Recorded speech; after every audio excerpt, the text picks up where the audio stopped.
Well, it's been a wet and wild and windy week in London here in the United Kingdom, but we don't worry about that right now because it's time for another episode of David Icke Dot Connector. And without any further ado, let's welcome David Icke. Welcome. Cheers, Rich.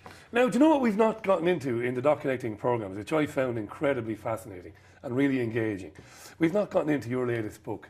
And people think this is a shameless plug. It isn't, because I want to talk about it. This is David Icke, his latest book, and this is The Perception Deception. Now, David, this is nearly 1,000 pages and dozens of chapters.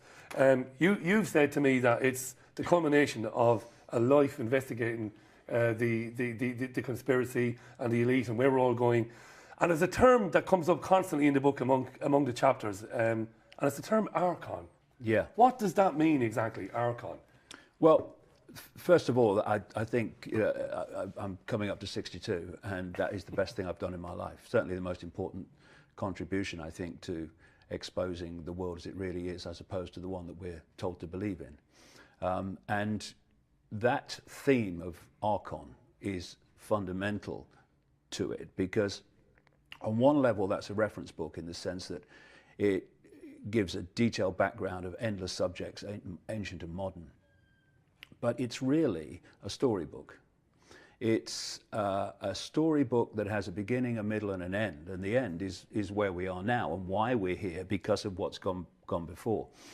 And Archon is just a name, one name that is among endless names given by different cultures all over the world to a parasitic, in its foundation state, a force without form, just energetic awareness, which has been manipulating human affairs for at least thousands of years and probably a lot longer.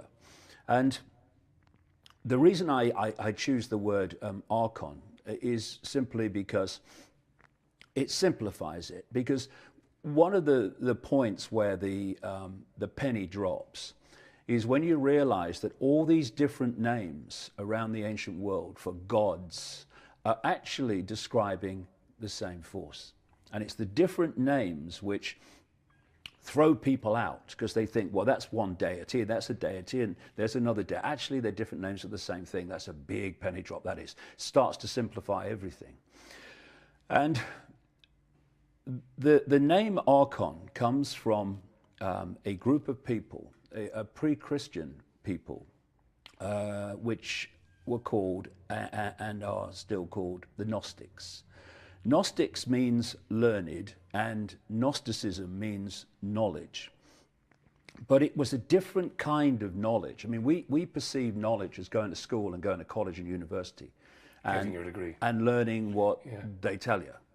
The Gnostic form of knowledge was to go much deeper into the nature of reality, but also to be able to get out beyond this reality and perceive realities that are simultaneous to this one, just like radio stations share the same space without interfering with each other unless they're close on the dial, which might be significant as we go along.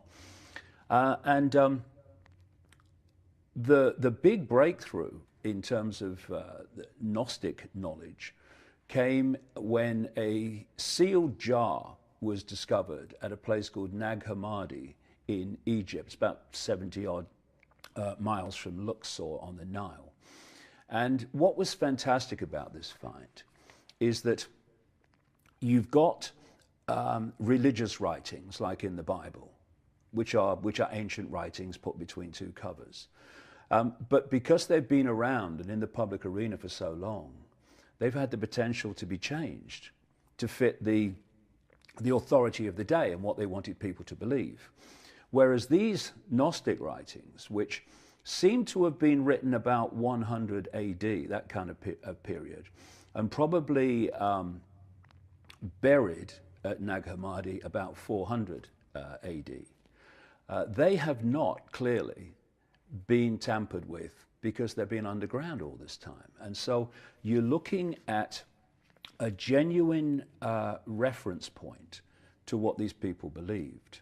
And to give you an idea of their capabilities and their awareness of so much.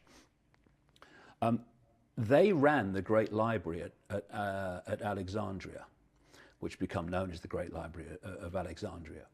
And this was the great depository of ancient documents and scrolls. Like accumulated knowledge. Well, yeah, from the ancient world. Brilliant. Bringing it under one roof, so you could see what the ancients really believed, and also critically, in terms of the Archon story, the experiences they had and their perceptions of these manipulative gods. And then, of course, our old friend, the Roman Church, destroyed the Great Library and murdered mercilessly the apparently would seem genius lady Hypatia that ran it. And when you think you're talking about 500,000 scrolls and documents in that library, and they destroyed lots of them, and I've no doubt that the ones that weren't destroyed you would find in the vaults of the Vatican to this very day. Because keeping from us the existence of these archontic entities, this archontic force, is crucial to keeping us under control. Because there's no better way than controlling people than to have a force of control that the subjects of that control and manipulation have no idea even exists. So you had these shall we call them documents, these Gnostic documents found in the sealed jar. 1/5 of them are about this Archon force. They say that it is a parasitical force that feeds off human energy, that has the ability to manipulate perception, hence the perception deception, and to create illusions which people think are real. Think the Matrix movie series, for instance. And they said that these archons were in a distorted state, which meant that they didn't have what they call intentionality, what I would call creative imagination. Put simply, if you gave them a blank sheet of paper and said, create something, they couldn't. But you give them a piece of paper with something already created on it, and they can twist it and manipulate it and change it. And this word that's come up a lot in the last couple of weeks as we've chatted on various subjects, inversion. Inversion, We yeah. talked about this on the last Dot Connecting program. They invert everything. That's why we live in this inverted world. So they talked of these archontic entities in their prime form of being just energy, but they could take form. And, given what I've written over the years, it's interesting to see what the main two forms that the archons can take, according to the Gnostic writings, actually were and are.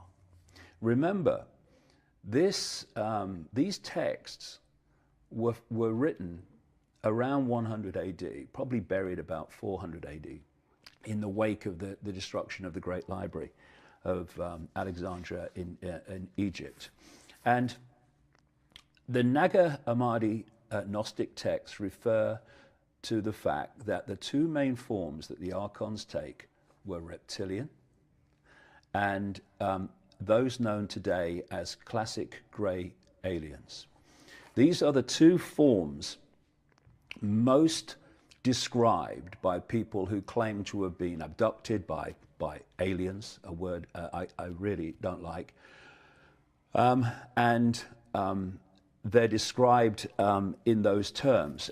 To give you the exact quote, in terms of the Greys, they said that they had the reptilian entities, and then they describe what we call the Greys in the text as like unformed babies or a fetus with grey skin and dark, unmoving eyes. And if you look at a picture a mock-up picture of how people describe these seeing it now, so-called yeah. grey aliens, then what a great description. All that time ago, an unformed baby or fetus with grey skin and dark, unmoving eyes. And you start to realize that while we think that this reptilian grey phenomenon is a modern phenomenon, in fact, it's not like that at all. The archons of which they are an expression in form operate in a different frequency band to us. It's very close to this one, but it's not within the frequency band that we decode, which scientists call visible light. It's the only narrow band of frequency that we can actually perceive as the world we live in. And so what you're looking at is a force that from their band of frequency has been here all along. When humans were knocking rocks together in what we call the Stone Age and earlier, they were still in the state that they're in. They already had the technological knowledge, which is a big thing with these archons. They're obsessed with technology. Think transhumanism, by the way. And all along, they have been manipulating human society. So in this case, the Gnostics were describing them, in 100 AD. But you go back further, and they go under names like gnomes and elves and goblins, and in your country, little people. Little people, yeah. Yeah. Leprechauns, Because some of them are, especially the greys, are very small. Not all of them, but there is a type that's very small. And so what's been happening through what we call human history is this force has been manipulating human development. And the idea was this, and we're now living through it in the world that we perceive today, was to bring humans up to a point where they had the technological knowledge to enslave themselves, which is what's happening with all this technology. Surveillance technology, transhumanism technology, introducing technology to the body. But they didn't have the spiritual expansion of awareness to realize that that's what they were doing. And as you can imagine, crucial to this being successful was to keep the existence of these archon entities from the target population. So if you look around the religions and around the ancient world, like I said, you can see this same force described in the same way, or called different names. So you have the jinn in Islamic belief, but not just Islamic belief in the Quran, but pre-Islamic belief. That's where it came from. And the jinn, the word jinn, comes from an Arabic root word meaning hidden, which is exactly what we're dealing with. Hidden because they're on if you like, a parallel reality, close to ours, but not close enough for us to see them unless they enter our frequency range, which is when people see grey, quote, aliens and reptilians and other forms. And the Christian belief talks about demons, demonic entities. And the shaman of Central America, they have names for them like the flyers. And all around the world you see different names, but they're describing the same thing. This force, this malevolent force that possesses the human form and manipulates collectively and individually our perception of reality. And the possession is something that goes as far back as you can go in known human history. And what is it? People talk about entities like Christians talk about demons possessing the body. They don't possess the body. They connect with, because on the level they interact with us, they're electromagnetic fields in effect. They connect with us at our electromagnetic field level, what we call the auric field. And if they can connect powerfully enough, they can feed perceptions, they can feed thoughts, and they can feed apparent awareness coming from the possessed person's own mind, so they think, so that they are, from the hidden, controlling the person's perception and therefore behavior.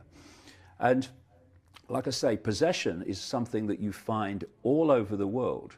And of course, even the Roman Church, Roman Catholic Church, has people who are official exorcists to remove demonic entities as they perceive them from people. What they're doing is removing them from that electromagnetic field, the auric field, which basically from which the body is projected as a hologram.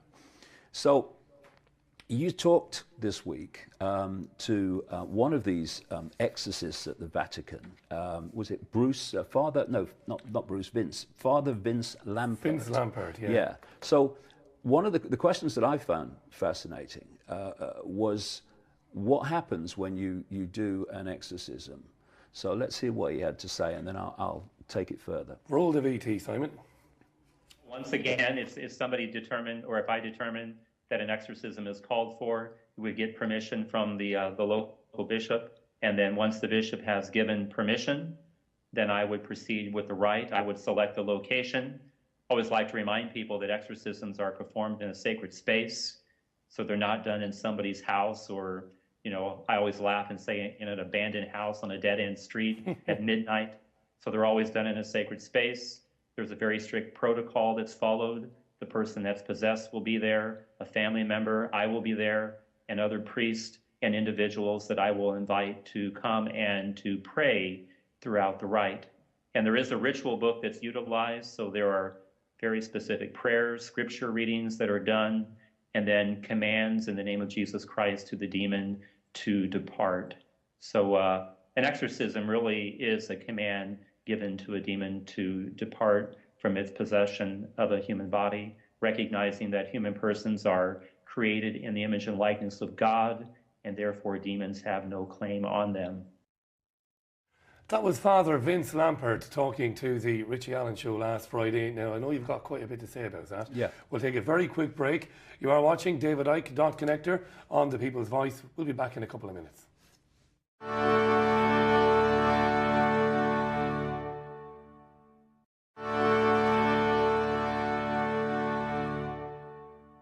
And you're very welcome back to David Icke Dot Connector.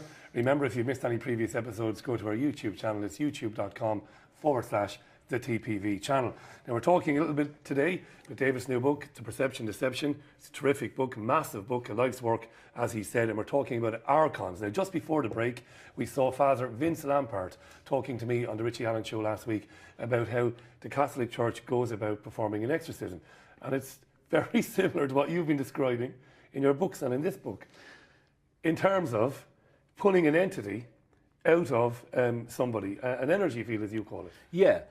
See, what confuses people, I think, is because they've got a religion to protect and follow, they have to put these things in religious terms.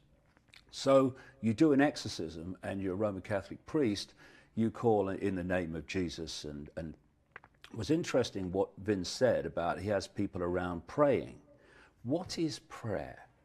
It's concentrated, focused thought. Concentrated thought and emotional states create different frequencies. Now, these archontic entities are of a very low frequency because of their state of being. Your state of being dictates the frequency. If you're open-hearted and loving and you're genuine, honest, straight, your state of being will generate a certain frequency in your energy field. If, like these archontic entities, you want to control and suppress and create suffering and feed off low vibrational human emotion, so you've got to create the circumstances that generates that, i.e. the world we live in, then you're going to be of a very low frequency, a very low vibrational frequency. And so if you are of that frequency type and you find yourself in a much higher frequency environment, you need to get out of there, because you can't stay there because it's incompatible to you. And so when the people are sitting around praying, their concentrated thought, and Jesus is not a person, it's the thought form. It's a way that people, just ask people, how do you symbolize love? And they'll say, well, a heart, or the sun coming up, or a candlelight, or all these different ways that love. Christians, genuine Christians, who actually try to live the Christian life as they perceive it should be, they perceive love as Jesus.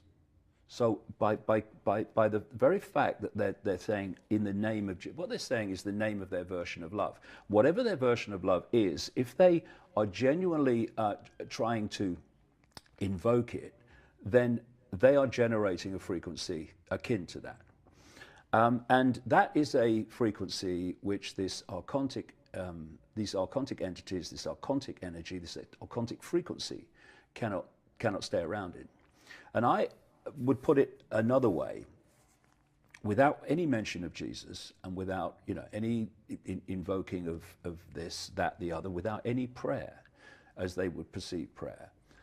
Something that happened to me in Peru in 2012.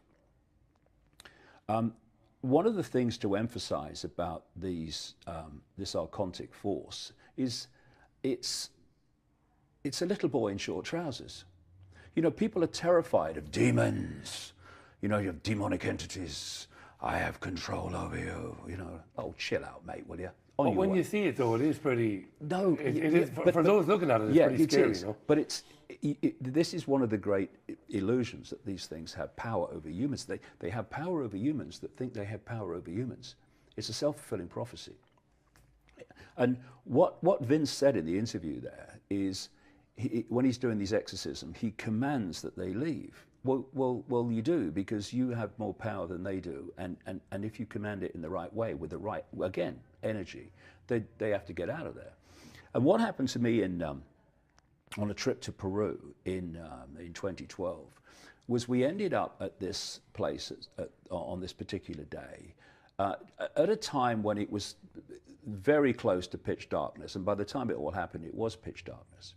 And it was a place called the Gate of the Gods, and not that far from a place called Puno on Lake Titicaca. And what happened was, I was tired, and they were going over to this Gate of the Gods through the rest of the group was, and I was tired, so I was sat on this rock and minding my own business, waiting for them to come back. And this Gate of the Gods, and why it's called the Gate of the Gods, is these archontic entities in their various forms, reptilian grey or their pure energetic form, they were the gods of the ancient world in so many instances. They were the gods that they gave sacrifice to. You see, when you realize that these gods are feeding off human low vibrational energy, and one of the lowest vibrations is terror and extreme levels of fear. Well, you can understand then that when people are being sacrificed, they're going through obviously a ritual meant to generate maximum terror. And while the Satanists are in our world doing their stuff, the gods, these entities, are feeding off that very, very extreme frequency of terror, fear, and all that goes with sacrifice. Another thing is that the energy they want more than anything else, these entities, is the energy of children before puberty. Because we see puberty as a time of chemical and hormonal change. That's just an expression of an energetic change going on in the auric field. They want that energy before that change takes place. And this is why throughout history they've talked about sacrificing young virgins to the gods. Young virgins is just code for children. This is where the story of pedophilia comes in. Why is there, increasingly clearly, such a concentration of paedophiles in the so-called upper echelons of society? It's because they are people who are deeply, deeply possessed by these entities, so deeply possessed that when the sexual act with a child is going on, these possessing entities can draw the life force, this energy, prepubescent energy, from the child and feed off it. This is why it is. I mean, why is it that there is this incredible concentration of paedophiles in the upper echelons of so-called upper echelons of society? This is the reason. So that's not to excuse it, of course. I know you're not excusing it. It's very important that we say that, because somebody was always excusing it. You're not excusing it. I know that. Not in the least. I've spent the last 25 years exposing it. Yeah, exactly. But I'm just pointing out why it is. Yeah. So what happened in this situation in Peru is I'm sitting on this rock, and there's this Peruvian guide supposed to be, looking after him, but he was sitting there doing his emails on his phone, and suddenly I heard these screams from the Gate of the Gods, which is also known by some there as Devil's Gate. That's interesting enough, isn't it? Yeah. Somebody the Gate of the Gods and the Devil's Gate. Yeah, exactly. Yeah. And just very quickly, what it is, it's a sheer sheet of red rock with various enclaves cut out of it for the ritual to the gods. And talking to some of the locals after this incident, they were saying that if you don't come prepared to this place, you can go mad. Right? This is the legend. Coming prepared means you have to go there in a high vibrational state, because if you don't, and you're open to these entities getting into your energy field, then you do go mad. Because what happened was, I'm sitting on this rock and I'm hearing this like a screaming sound, and it's pitch black. And I said to this guy who's doing his email, I said, "Look, mate, is there any animals here? What's that noise?" And I heard it again and again. And so I got interested. I started walking towards the Gate of the Gods. And by the way, this is all captured in a DVD called Return to Peru. We ran it on the People's Voice over Christmas a few times.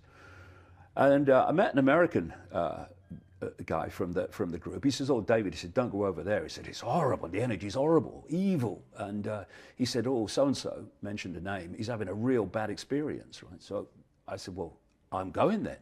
So I got there, and what had happened is a young fella had gone in one of these enclaves within this Gate of the Gods rock, and as soon as I saw him, because I've seen this so many times all over the world, as soon as I saw him thrashing about and people thinking, "What's going on? Don't know what to do," I thought, something's got in him. It was absolutely obvious to me. So I asked people to get him away from where he was, this next to this rock, and he was thrashing about and shouting, and so what happened was, we got a ring of people around it. This is all in the pitch black, but someone was filming it seems, because it's what you see on the video, and I asked people to send heart energy at him, love, just love, just project love at him. The moment we started doing that, the thrashing around stopped, and the guy just lay quietly, not speaking. What's happening now is this entity that's got into him, in our perception, it's an electromagnetic field, has suddenly switched from causing that guy as much grief as possible to surviving, because now it's in this energy field that it can't survive in. And I went into the circle, and I put my hands on the top of his head. Now, if you look at the energy field of the body, you see the hologram, the physical body, but we have an energetic body, in fact, many energetic bodies. And what interpenetrates them all is something that they call in the East chakras, wheels of light. They're vortexes, they're energy vortexes, which interpenetrate the different levels of being. And there's one on the top of the head, there's one on what we perceive as the forehead, which is what we call the third eye, psychic sight. There's one here, which is communication. This is the master vortex, the heart vortex. And then you go into the vortex in the belly, which is about emotion. That's why when people get really stressed and really nervous, they tend to go to the toilet a lot. It's because it's affecting the intestines and that area of the body, because of the emotional point where we feel it. I mean, we say, oh, I just love it. And you go, oh God, I'm so terrified. It feels so bad. And that's what we're doing in a body language. And the way these entities often get in is through the one at the top of the head, the vortex. They call it the crown chakra. And so that's how you get them out. So I put my hands on the top of the guy's head, which is actually just my energy field, electromagnetic field, connecting with his electromagnetic field. Nothing to do with body to body. It's electromagnetic fields, auric field to auric field. And I, in words of one syllable, I mean, if you look at the video, there's a lot of beeps around, you know what I mean? I told this entity it was on its way. And as I did so, I felt so tangibly, incredibly tangibly, a big, strong, pins and needles in my hands. I'd connected with an electromagnetic field. And it got more and more powerful, and then I felt it go through me and out the top of my head. And not out literally out the top of my head, through my crown vortex and out. And people, you know, there will testify to this, and I think you can see it on the film, certainly in the long version of it. The moment that happened, this fella became exactly himself again, as he had not been since it started.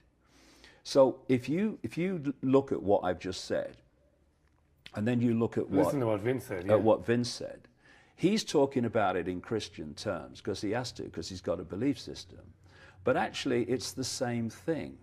You are creating an energetic field which is not compatible with the entity's frequency, and then you are commanding it to leave. And this process has been described all over the world in culture after culture. Now,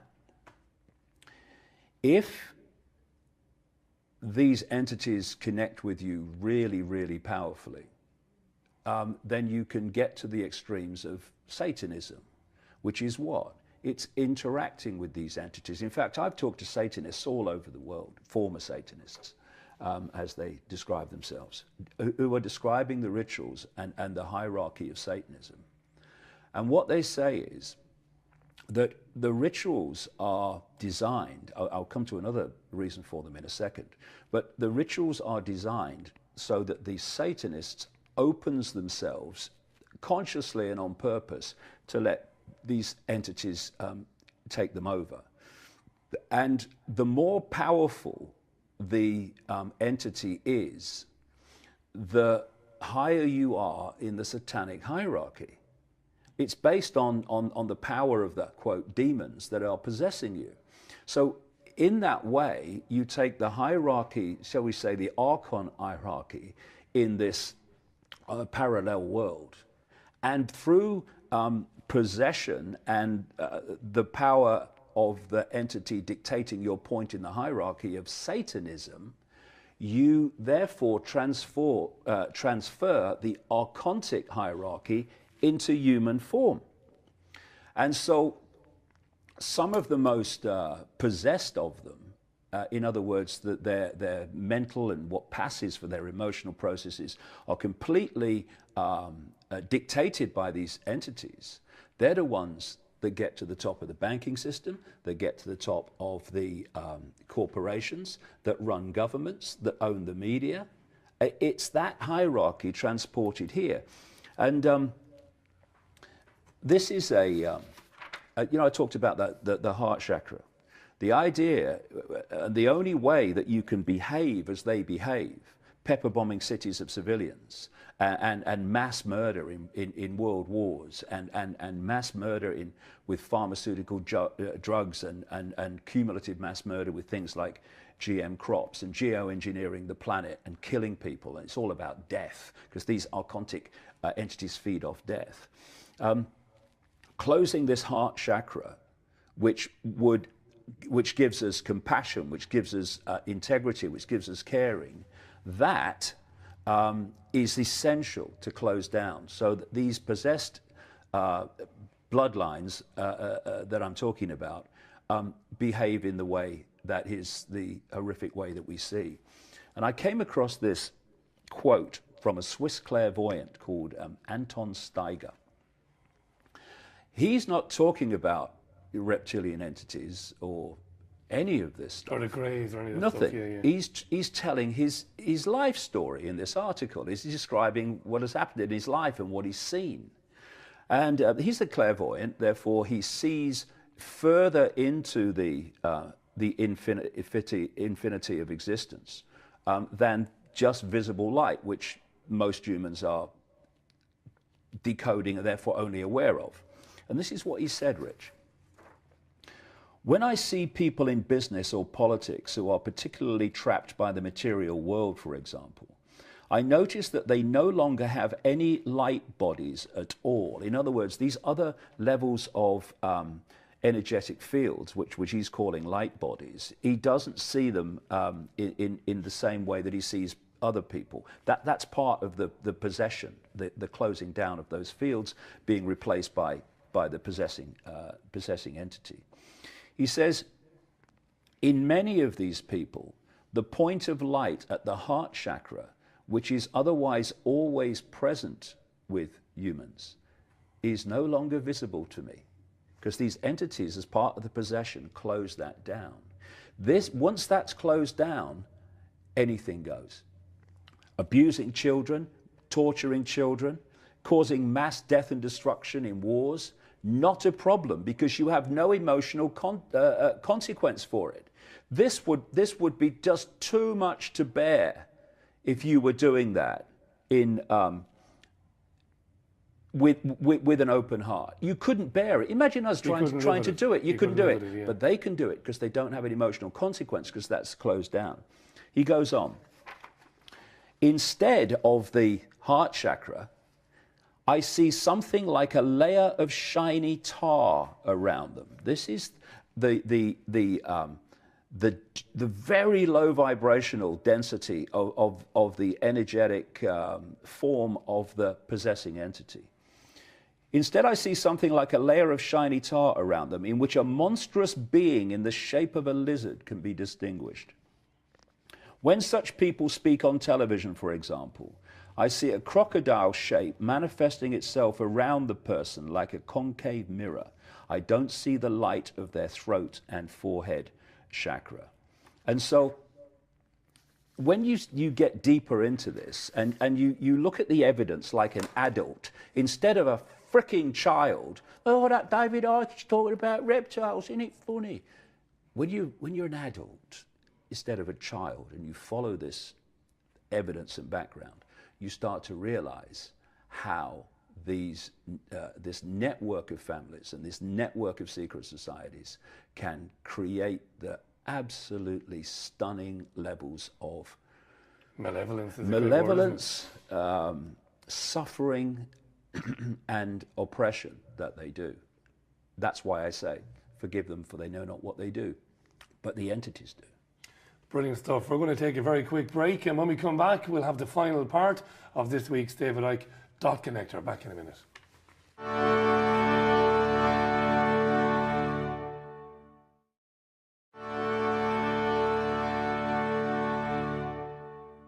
And welcome back to the final part of this week's David Icke Dot Connector. If you've just coming in on the program and you've missed some of it, remember everything is put up on our YouTube channel. That is youtube.com/the TPV channel. And of course, you can find episodes on davidicke.com. We've been talking about archons and how some of the elite can do some of the horrible things they do and not feel the consequences of it, not feel bad about it or feel guilty about it. It's fascinating stuff this week. Well, I mentioned just there about how these bloodlines, which have been specifically bred as hybrids, so that there is an energetic hybrid field, part human, which is what we see when we decode with invisible light, and then part non-human, archon in its various forms. Because they have this hybrid nature, there is a much closer energetic frequency compatibility between the person who is a member of these hybrid bloodlines and the possessing entities. So they can possess these bloodlines far more powerfully and dictate their behavior and perceptions and lack of emotion, lack of heart, more powerfully, far more powerfully than they can the general population. And so, and I've used this analogy before, but I think it's simple and makes the point. If you think of scientists who they can't work with a material because it's too dangerous. So what they do is they put the material in a big tank, and they stand outside and they put their long gloves on and they can work inside with the tank. These archontic entities have a problem with our frequency range, incompatible with theirs, and also with our atmosphere, which is incompatible with theirs. And what they're trying to do now is change the atmosphere. We'll get into that in a future dot connection show. So it's more compatible for them. But if you take the tank to be our world, called visible light, the human world, you take the scientists standing outside the tank to be the archontic entities, and you take the gloves working inside to be these hybrid bloodlines, which has been specifically bred to be possessed and be vehicles for them. You've got the basic dynamic. And I mentioned that these sit atop the banking system and the corporations and governments, and this is why they work, not in one country, in multiple countries. And this is a quote from a Swiss banker who was interviewed. He was interviewed anonymously for obvious reasons in 2001. And the interview was published in the Russian magazine Novy Den. This is what he said about bankers. These people are corrupt, sick in their minds, so sick they are full of vices, and those vices are kept under wraps on their orders. Some of them rape women, they're pedophiles, and many of them are into Satanism. And he said, direct quote, "When you go to some banks, you see these satanistic symbols, like at the Rothschild Bank in Zurich. These people are controlled by blackmail because of the weaknesses they have. They have to follow orders or they would be exposed, they will be destroyed or even killed."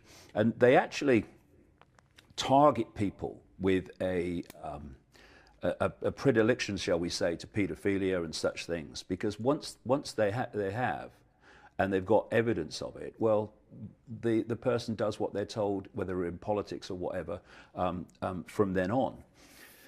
But looking at this frequency band that these archontic entities operate in, it's what people refer to as hell. And what is hell? Hell is just a very, very low vibrational reality in which low vibrational entities operate. It's like, people who are deeply unpleasant, deeply malevolent, all in the same room, shut the door. And what dictates if you're there or somewhere else is your frequency. If you've got a certain frequency, you gravitate to a certain frequency band. That's what you interact with. That's why people need to realize when they're being malevolent and treating people in horrific ways, that is impacting upon their frequency range. And when they withdraw from the body, they are where they are, with others of the same kind of frequency band, thus what we call hell. And this is a story which I found fascinating because of what he said he experienced, involving an American neurosurgeon called Eben Alexander. Oh, yeah. And in 2008, he got, I think, E. coli meningitis, and for about a week, his entire brain shut down. He was in effect dead, except not quite. And the only part of his brain that remained active was the most primitive part that was just holding on to life. Interestingly, when people have near-death experiences, the mainstream of science, which doesn't know that from its elbow in terms of reality, they say, no, when people have near-death experiences, what's happening is they are certain parts of the brain become active, and that's what it does. That just manifests as that kind of experience. Well, that part of his brain shut down, so it couldn't have happened to him. And Eben Alexander was brought up in a mainstream scientific background. His father was like that. And as a neurosurgeon, he had experiences with people of them dying and then being revived. And they told him stories of near-death experiences and other realities and all that we hear. And he thought, he says in his book, Proof of Heaven, that basically, well, it's a nice story, but it can't be true because consciousness is in the brain. Well, it's not. The brain is a conduit for a consciousness. It's not where consciousness comes from. Consciousness is what we are. The body's just a vehicle for that consciousness to experience this frequency band we call visible light. Anyway, what happened in this 7 days is he goes off and he experiences a near-death experience of mega proportions. And the first place he describes, he calls the earthworm's eye view world or realm. He said that suddenly he found himself in a place like visible darkness, and he was submerged in mud, yet he was also able to see through it. He had a form of awareness, he said, but he had no self-identity. He was just aware, but he could remember nothing about anything, except he just was there. And he calls it, like I say, the realm of the earthworm's eye view in the book. And he said that he heard the sound of rhythmic pounding that was distant yet strong, a little like a heartbeat, but darker and more mechanical, like the sound of metal against metal, as if a giant subterranean blacksmith is pounding an anvil somewhere off in the distance, pounding so hard that the sound vibrates through the earth or mud or wherever it is that you are. He said, quote, "I wasn't human while I was in this place. I wasn't even animal. I was something below all that. I was simply a lone point of awareness in a timeless red-brown sea." And then he describes how gradually he started to form a greater self-awareness. And as he did, he started to find this place, which he didn't before, quite a scary place, as he describes it. And he describes how reptilian, worm-like creatures crowded past him and sometimes rubbed against him with their, quote, smooth and spiky skins. Faces bubbled up and out of the darkness and became ugly and threatening. The pounding intensified and became like, quote, the work beat or some army of troll-like underground workers. He became aware of a smell, quote, a little like faces, a little like blood, and a little like vomit, a biological smell, in other words, but of biological death, not biological life.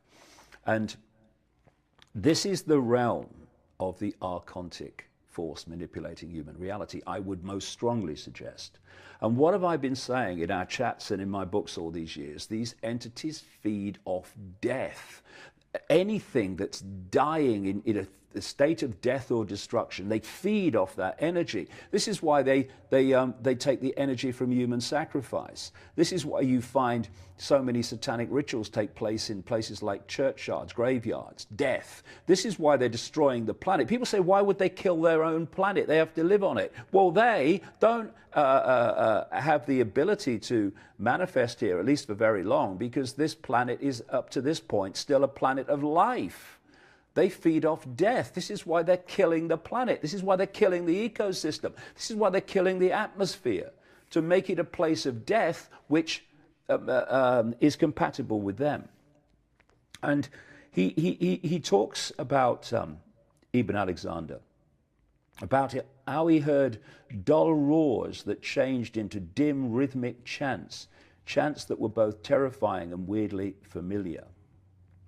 What I have learned from Satanists and other sources is that when the Satanists are doing their rituals in our reality, the archontic entities in their reality, which in some ways were described there by Ibn Alexander, are doing a ritual that is compatible with the one the Satanists are doing in our world. And this dual ritual creates almost an energetic gateway.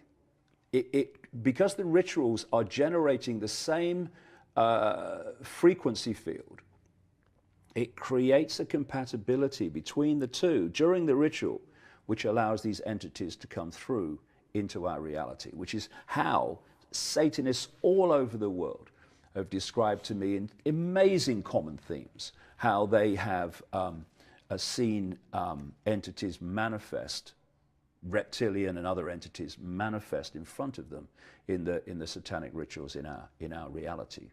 So this is the background.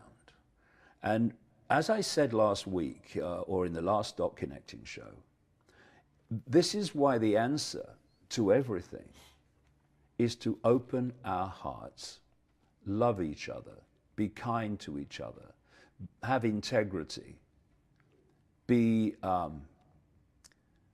loving of people that do things we don't like. Doesn't mean you don't take action to stop it, but you don't do it in hatred.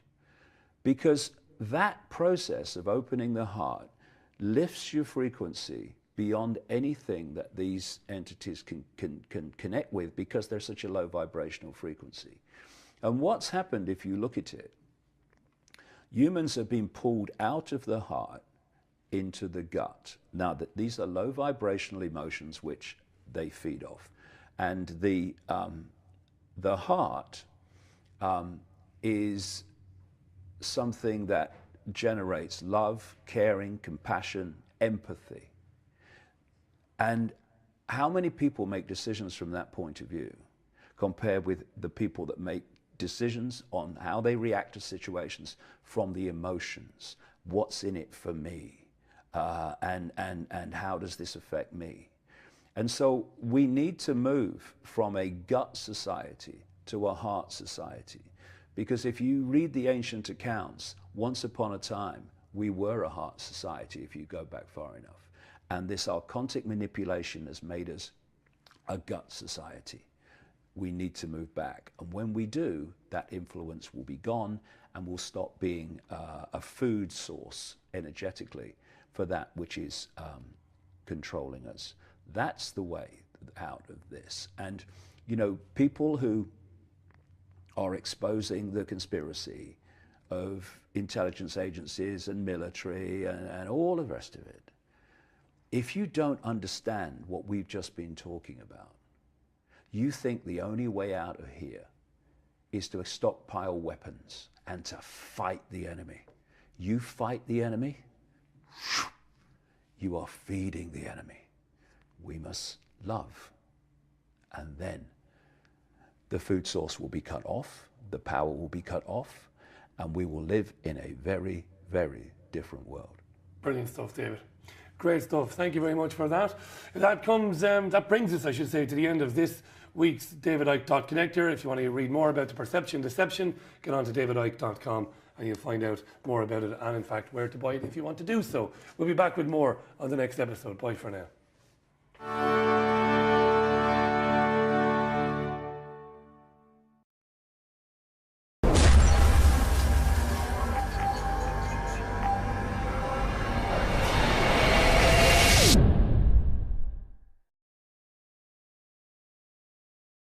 Awareness of so much.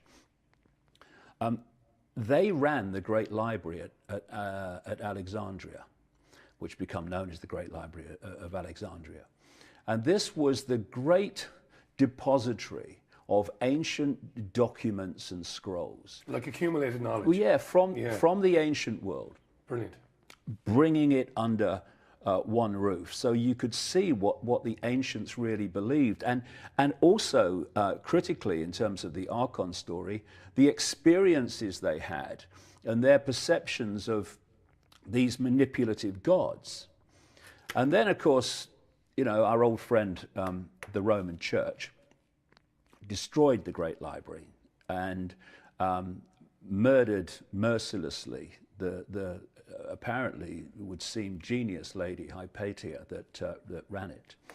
And when you think you're talking about 500,000 scrolls and documents in that library, and they destroyed lots of them, and I've no doubt that the ones that weren't destroyed you would find in the vaults of the Vatican to this very day, because keeping from us the existence of these archontic entities, this archontic force, is crucial to keeping us under control, because there's no better way than controlling people than to have a force of control that the subjects of that control and manipulation have no idea even exists. So you had these shall we call them documents, these Gnostic documents found in the sealed jar. 1/5 of them are about this archon force. They say that it is a parasitical force that feeds off human energy, that has the ability to manipulate perception, hence the perception deception, and to create illusions which people think are real. Think the Matrix movie series, for instance. And they said that these archons were in a distorted state, which meant that they didn't have what they call intentionality, what I would call creative imagination. Put simply, if you gave them a blank sheet of paper and said, create something, they couldn't. But you give them a piece of paper with something already created on it, and they can twist it and manipulate it and change it. And this word that's come up a lot in the last couple of weeks as we've chatted on various subjects, inversion. Inversion, We yeah. talked about this on the last Dot Connecting program. They invert everything. That's why we live in this inverted world. So they talked of these archontic entities in their prime form of being just energy, but they could take form. And, you know, given what I've written over the years, it's interesting to see what the main two forms that the archons can.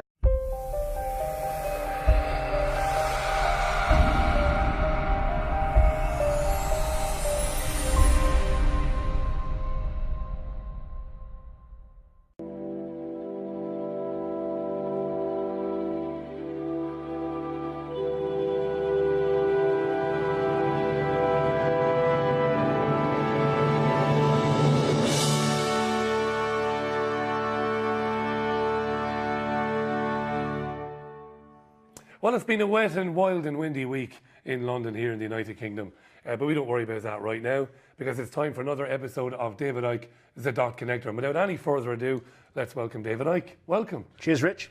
Now, do you know what we've not gotten into in the Dot Connecting programs, which I found incredibly fascinating and really engaging? We've not gotten into your latest book.